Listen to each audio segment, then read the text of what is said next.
Olá, caros alunos do segundo ano. Aqui é Ricardo, professor de Geografia, e hoje nós iremos trabalhar a quarta semana do PET Geografia de vocês. O eixo temático ainda é Problemas e Perspectivas do Urbano, e o tema hoje é Segregação Espacial. É um tema bem bacana de discutir, apesar de a gente ter que se esforçar um pouco, porque não reflete bem a nossa realidade urbana de Vila Mogol, mas a gente consegue imaginar como se acontece isso nas grandes cidades, apesar de muitos de vocês não conhecerem as grandes cidades ainda. Então vamos lá.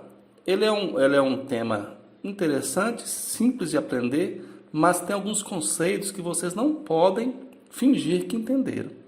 Por exemplo, começa pelo próprio tema, segregação. O que é segregação? Segregação você entende como separação, como escantear, como não querer próximo. Isso é que tem a ver com o termo segregação.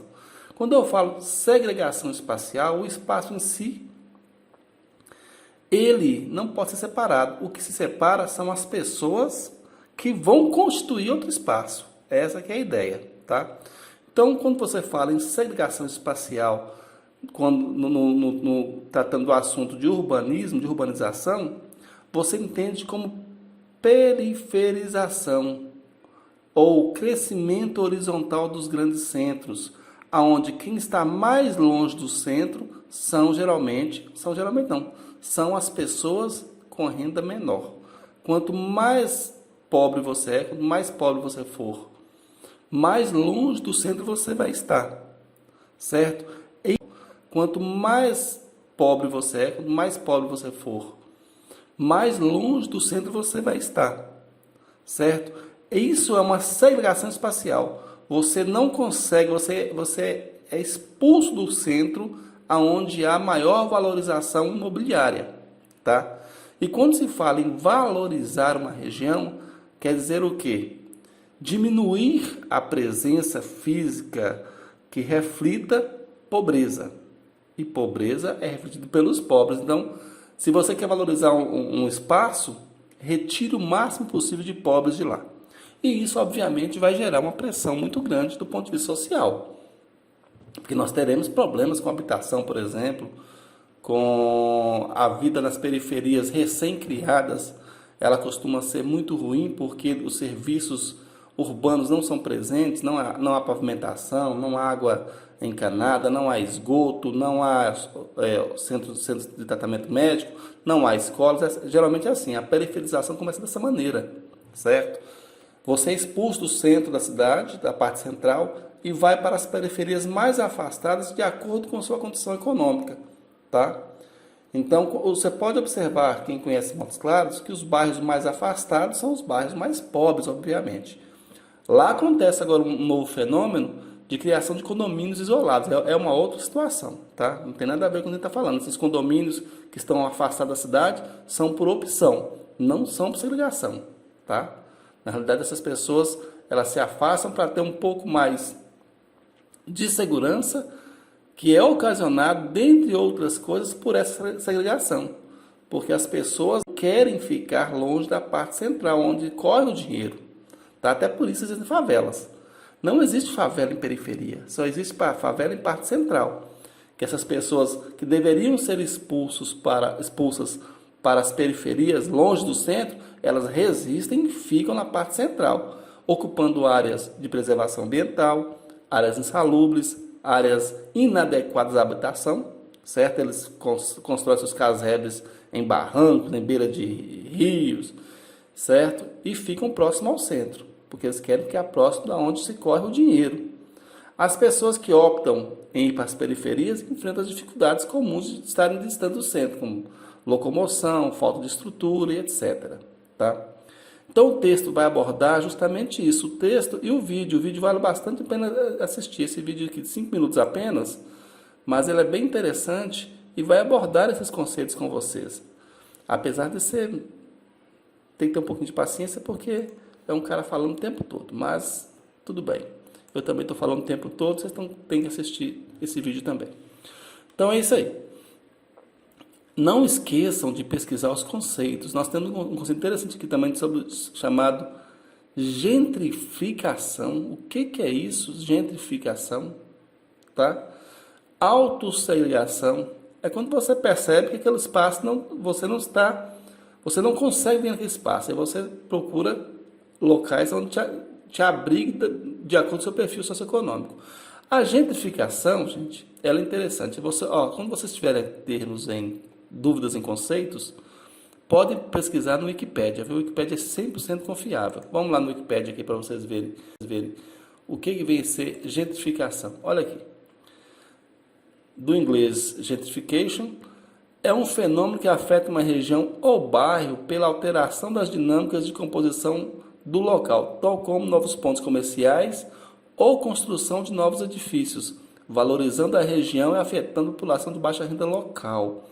Gentrificação, gente, quando eu falo valorização da região, certo? Quer dizer, uma nova organização imobiliária começa a valorizar aquele espaço, começa a surgir pontos comerciais, começa a surgir uma situação imobiliária que não comporta mais gente de baixa renda. Então, eles são expulsos daquela região para se adequar em outras regiões que comportem a sua renda. Isso é a questão. Nós temos um exemplo aqui do bairro de Major Pratos, que completou 52 anos em 2016, ou seja, tem 56 anos hoje, que eu conheço um cidadão que comprou um lote lá, aliás, vendeu um lote lá 40 anos atrás por 2 vacas. 2 vacas. Se você for ao Major Prato hoje, que se tornou um centro comercial importante, fora do centro de Montes Claros, quem mora em Montes Claros vai ao centro muito pouco. Lá tem até shopping center, lá, um mini shopping lá, para você ter uma ideia. Tem lojas grandes. Então, quem mora no Major Prato não tem necessidade de ir no centro de Montes Claros muitas vezes. Só que se você for comprar um lote lá hoje, o valor do lote dá para você comprar. Em vez das 2 vacas que o cara vendeu um lote lá há 40 anos atrás, dá para comprar uma fazendinha. De tão caro e valorizado que é. Então, olha só. Se há 40 anos atrás, você com 2 vacas adquiria um lote de Major Pratos, obviamente o perfil socioeconômico das pessoas que viviam lá há 40 anos atrás não é mais o perfil de hoje. Para se ter uma casa no Major Pratos, tem que ter uma pessoa de classe média B considerável, porque pessoas pobres não moram mais em Major Pratos, certo? Eles vão sendo empurrados. Começou São Geraldo, depois valorizou, depois passou para Maracanã, e Maracanã se valorizou também, e vai empurrando essas pessoas. Isso é um processo de gentrificação. Há uma nova organização dos bairros e vai, com isso, empurrando pessoas mais para as periferias da cidade. Tá? Essa é a ideia desse conceito. Vamos voltar lá no tema de vocês aqui. Vamos às atividades, então. Leiam o texto, assistam o vídeo, que é bem esclarecedor. O texto é muito simples de entender, o vídeo também. E a atividade também é muito fácil de fazer. Vamos lá. Atividade 1. Leia o trecho da música do Rapa, escrita por Marcelo Yuca, que foi aquele baterista que foi baleado e que acabou morrendo. Se eu não me engano, Marcelo Yuca morreu. Qual o problema da vida moderna é abordado nesse trecho da letra de Marcelo Yuca? Veja bem. As grades de condomínio são para trazer proteção, mas também trazem a dúvida se é você que está nessa prisão. Então pensem bem, você vive em condomínios fechados, ótimo, para se proteger. Só que você deixa de viver a cidade, com medo da violência. Então quem está preso, afinal de contas, é quem está fora ou dentro do condomínio?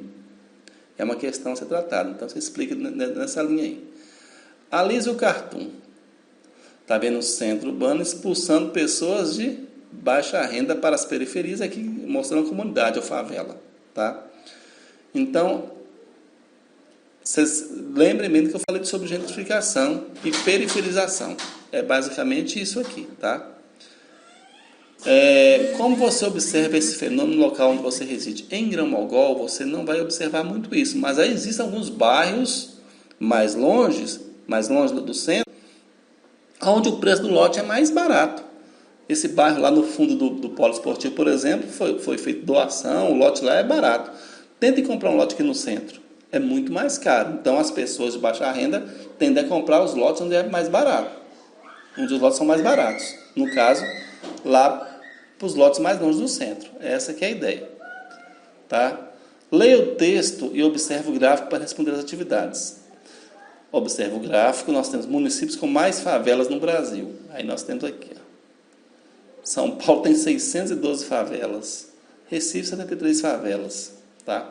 Vamos lá. Subindo morros, margeando córregos ou pendurados em palafitas, favelas fazem parte da paisagem de um terço dos municípios do país, abrigando mais de 10 milhões de pessoas, segundo o dado do IBGE, disponível na revista Escola, 31 de julho de 2010. Tem muito mais de 10 milhões de pessoas, tá? Hoje. Isso é 10 anos atrás. Atividade 3. Como ocorre a distribuição das favelas no Brasil? Explique. Você me diga, você vai dizer, olhar o gráfico aqui e dizer aonde tem maior concentração de favelas, certo? Em que região, quais são as cidades? Baseado no mapa, no gráfico aqui, desculpe. A4. Quais ações poderiam ser feitas pelo poder público para melhorar a realidade dessas comunidades? Gente, é o seguinte, existem alguns processos até de urbanização dessas comunidades, certo? Em algumas favelas existe pavimentação, o Estado chegou com rede de esgoto não, com luz, com água encanada, algumas com rede de esgoto, certo? Mas como o Estado ele é ausente nessas comunidades, acaba dando espaço para o Estado paralelo, milícias, traficantes que vão oferecendo alguns serviços, principalmente as traficantes, mas as milícias no Rio de Janeiro, por exemplo, oferecem serviços que o Estado não oferece. Oferece TV a cabo, fornecimento de gás, certo? Mas o Estado ele vem tentando mitigar essas situações de insalubridade de vivência, de salubridade humana, levando estrutura melhor para esses centros. Só que até a organização espacial dificulta, são vielas, não são ruas. A organização espacial foi muito mal feita, tá? Agora, um grande projeto de urbanização, de construção de moradias dignas, pode ser feito. O problema é o seguinte, é que no espaço central não existe mais como construir casas para essas pessoas morando nas comunidades, que elas estão na parte central. E elas não querem ir para a periferia. Então, elas preferem ficar numa favela perto do centro do que morar numa cidade, numa casa melhor, numa periferia muito longe do centro. Então, tem essa dificuldade também. O Estado ele não consegue fazer muita coisa, até porque a pessoa opta em ficar próximo ao centro. Ela não quer ser gentrificada. Atividade 5. Como você que descreveria a vida na capital do estado de Minas Gerais? Utilize sua criatividade para descrever a realidade. Você pode utilizar um desenho, uma colagem, construir um rap, fazer uma paródia ou ainda escrever um texto. Como disse, é um exercício de imaginação, porque nós vivemos uma realidade totalmente diferente dos grandes centros. Então você tenta imaginar, faça uma pesquisa como é BH, como são as favelas em BH, tá? E representa dessa maneira. Então é isso aí. A semana 4 acabou, o PET mensal acabou. Na semana que vem eu vou passar as correções das 4 semanas,